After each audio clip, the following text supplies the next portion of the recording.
fra når man syk nå, de som har blitt syke nå, de har vært ekstra. Han bare borte en dag. Ja, men han syk. Ok. Derfor jeg tenker at det kanskje du skal bare forberede deg på den. Eller vi just fucking sure. Nei, men da gjør dere to det. Dere kan da får dere gi deg også. Vi må gjøre det. Vi skal gjøre det. Ja, så bra.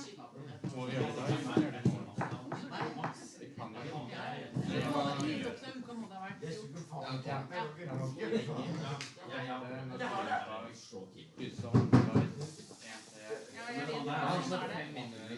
Ja, men vi skal sette karakter til uka. Hvis ingen får dette her, så får de gi deg.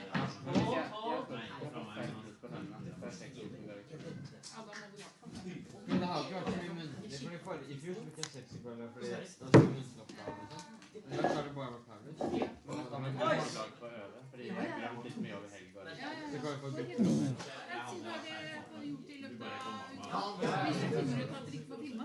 Ja, vel, så ta en samtale med meg på torsdag. Det vet jeg ikke, for jeg vet at det er mange som har booket. Så men er det ledig, så kommer det da. Yoghurt. Nå sitter han der!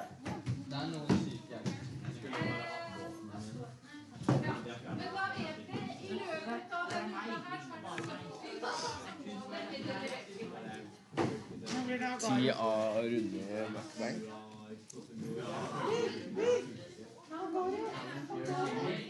Smaker godt. Smaker godt.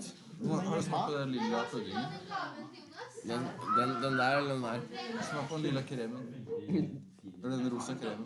Den har jeg smakt på. Jeg var den første som smakte på den. Den er helt jævlig. Erling, var det din? Nei da. Nei, den var vettelig sånn. Nei, jeg har hørt jævlig. Ja, Max, dine gjørsel. Jeg husker at du kom barneveien på skolen i barnehagen. Nei, på barneskolen. Du bare... Ja, men han gikk barneveien til snø og alt, mann. Han brydde seg ikke. Nei. Nei, det der er noe som har most det verste greiene som jeg noensinne har sett. Smak på det. Det er skikkelig smart nå. Kanskje du akkurat rekker å stikke hjem med meg. La oss ta sammen. Jeg legger ikke like... Du tenker på det som en bringebærsorbet nå. Kom igjen. Smaker bringebærsorbet, bringebærsorbet smaker dritt. Bringebærsorbet. Fy faen, den da. Hva spiste nå, liksom? Ja. Nå må jeg følge med. Ikke jogge!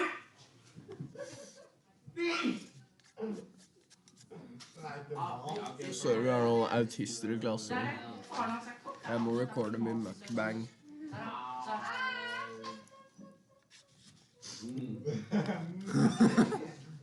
Gå litt i kjemper da, i stedet for å si.